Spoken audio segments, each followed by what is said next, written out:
Bismillahirrahmanirrahim. Assalamualaikum warahmatullahi wabarakatuh.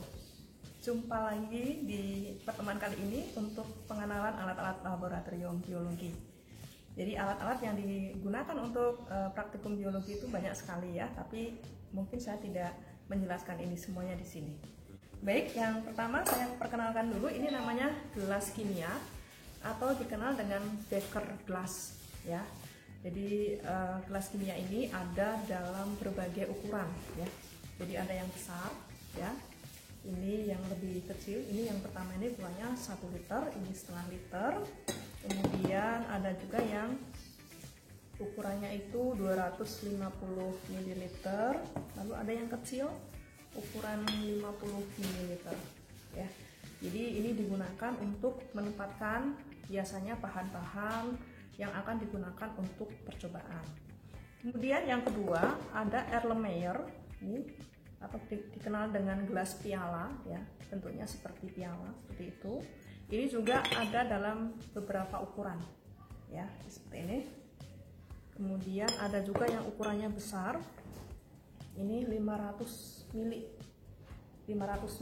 kemudian yang ini 250 ml ya. Terus yang kecil ini ada ukuran 100 ml dan ini 50 ml ya. Ini untuk Erlenmeyer. Selanjutnya alat yang lain yang sering digunakan untuk kegiatan praktikum biologi adalah cawan Petri atau Petri dish ya. Petri dish ini seperti ini ya, seperti cawan dari kaca. Petri dish ini berfungsi sebagai tempat untuk membiakkan bakteri ya.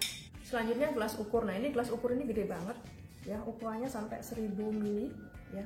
Biasanya sih yang sering pakai ini di kegiatan praktikum kimia ya, tapi di biologi juga bisa juga menggunakan gelas ukur ini.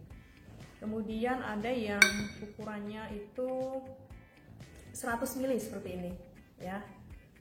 Kemudian ukuran yang lebih kecil lagi 50 ml dan 10 ml ya. Kemudian yang selanjutnya ada corong ya, sama ya seperti yang tadi. Jadi corong ini pun ada beberapa ukuran ya.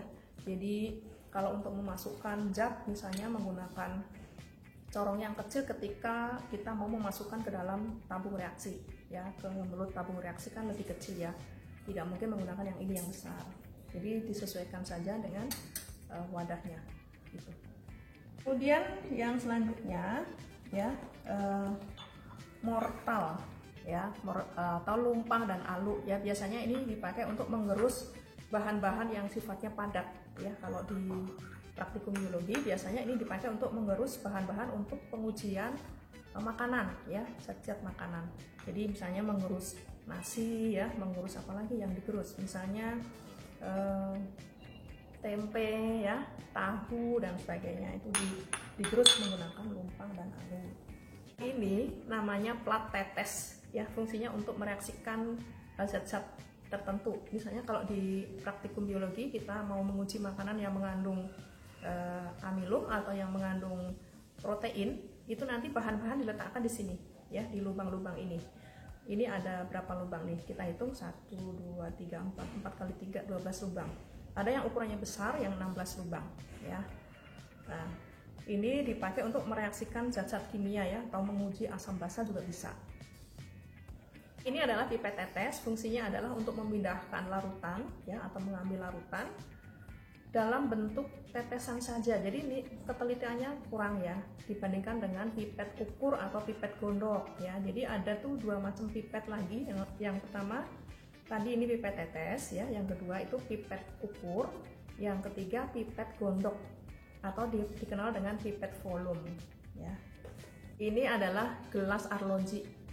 Biasanya gelas arloji ini digunakan untuk menempatkan bahan-bahan tertentu atau menutup ya gelas kimia ya, ketika melakukan percobaan, yaitu ditutupkan di atas gelas kimia seperti ini ya.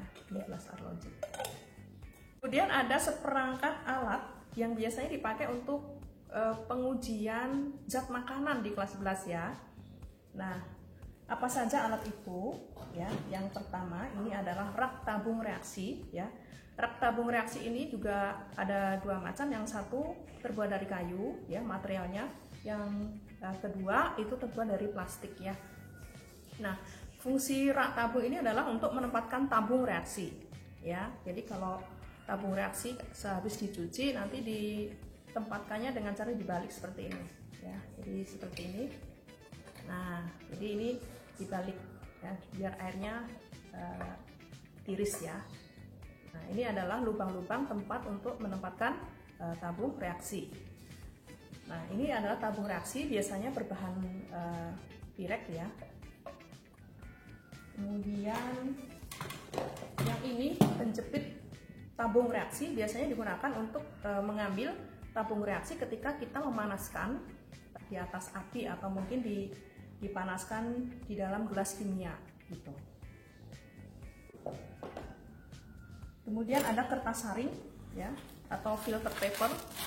Filter paper ini dipakai untuk menyaring ya bahan-bahan yang kita gunakan untuk kegiatan praktik baik praktik biologi maupun praktik kimia. Yang ini adalah termometer ya. Yang ini termometer untuk mengukur suhu larutan ya. Kemudian yang ini batang pengaduk dari kaca ya, untuk mengaduk bahan-bahan yang kita akan reaksikan. Kemudian ada spatula. Ya, ini spatula ini ujungnya ini spatula ini dari stainless ya. Ada juga spatula yang dari kaca. Nah, spatula yang dari stainless ini dipakai untuk mengambil bahan-bahan yang tidak bersifat korosif gitu. Kemudian ada sikat tabung reaksi ya. Biasanya kalau kita melakukan praktikum ya, tabung reaksi itu kan kotor ya oleh adanya reaksi dari zat-zat yang kita amati dalam percobaan. Maka setelah selesai kita akan cuci dan kita sikat ya menggunakan sikat tabung reaksi. Kemudian ini ada asbes ya. Ini dipakai sebagai alas untuk pembakaran ya. Ini adalah kaki 3. Kemudian ini adalah lampu bunsen, isinya spiritus ya. Nanti kalau kita menyalakan api dan sudah digunakan untuk melakukan percobaan, kita matikan api tidak dengan cara ditiup ya. Jadi langsung ditutup saja menggunakan penutupnya gitu.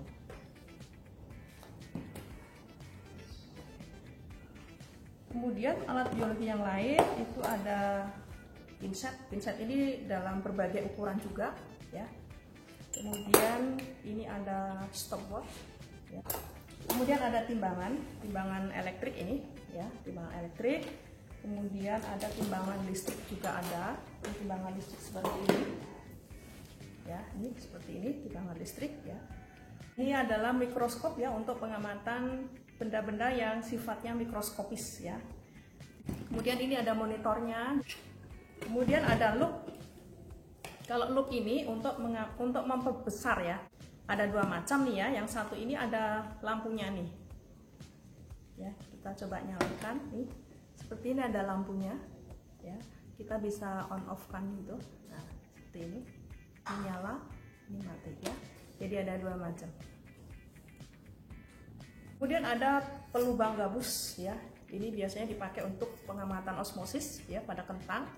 Jadi ketika kentang kita ambil dengan menggunakan pelubang gabus ini, kemudian kita dorong ya untuk mengeluarkan kentang tadi. Seperangkat alat seksio ya, ini adalah alat bedah ya, alat bedah. Saya akan tunjukkan seperti apa sih alat bedah itu. Nah, kayak gini. Nah, alat-alat seksio ini digunakan untuk melakukan pembedahan hewan-hewan percobaan ya. Ini adalah bak parafin ya sebagai media atau sebagai tempat untuk pembedahan ya hewan-hewan yang akan kita lihat ya organ-organ dalamnya. Banyak sekali ya. Apalagi nih? Oh ya. Kemudian ada gelas preparat. Gelas preparat itu ini seperti ini. Ada dua. Yang satu ini yang ini cekung, biasanya dipakai untuk melihat sampel air ya. Kalau kamu akan mengamati protista ya, protista itu kita menggunakan sampel air, dan sampel airnya itu kita letakkan di sini ke area yang cekung. Tapi kalau untuk pengamatan yang lain ya, yang bukan air, misalnya ya, misalnya pengamatan jamur ya, pengamatan jaringan pada tumbuhan, kemudian pengamatan jaringan epitelium, kita menggunakan gelas benda yang tidak cekung, yang datar ya, seperti ini, yang datar ya. Nah, kemudian ada seperangkat alat untuk uji golongan darah ya. Ini adalah blood lancet ya, ini alat untuk menusuk ya jari kita. Kemudian ini jarumnya, lancetnya. Kemudian ada alkohol ya, ada alkohol. Terus ada alkohol swab ya, kalau yang ini sudah praktis ya, satu orang satu gitu. Terus ada juga kartu golongan darah nih ya, seperti ini, kartu golongan darah. Selanjutnya ada alat untuk mengukur tekanan darah ya. Alat untuk mengukur tekanan darah namanya apa, Nak? Alat untuk mengukur tekanan darah adalah tensimeter. Kita memiliki tensimeter yang apa ya, ini yang elektrik ya, yang seperti ini, tinggal pencet aja. Sehingga kalian tahu nanti berapa tekanan darah sistol maupun diastol. Tetapi kita juga ada yang manual ya. Yang manual seperti ini. Nah, ini adalah tensimeter yang manual. Jadi tensimeter air raksa ya. Jadi nanti dipompa dulu ya, kemudian akan diketahui dengan bantuan stetoskop seperti ini, stetoskopnya. Ini seperti ini. Selanjutnya ini adalah alat respirometer ya. Respirometer ini berfungsi untuk mengetahui oksigen yang diperlukan ya pada hewan-hewan kecil ya. Biasanya yang kita lakukan untuk pengujian respirasi ini adalah hewan kecil seperti serangga, yaitu jangkrik ataupun belalang, ataupun kalau pada tumbuhan bisa juga menggunakan kecambah ya, sehingga kita bisa melihat berapa kebutuhan oksigen ya yang diperlukan pada hewan tersebut. Tentunya kita akan menimbang hewan itu ya, berat badannya berapa gram. Yang ini adalah fotometer atau transpirometer ya. Ini untuk mengetahui tentang penguapan ya, atau transpirasi pada tanaman. Di sini nanti tanamannya dimasukkan di sini ya.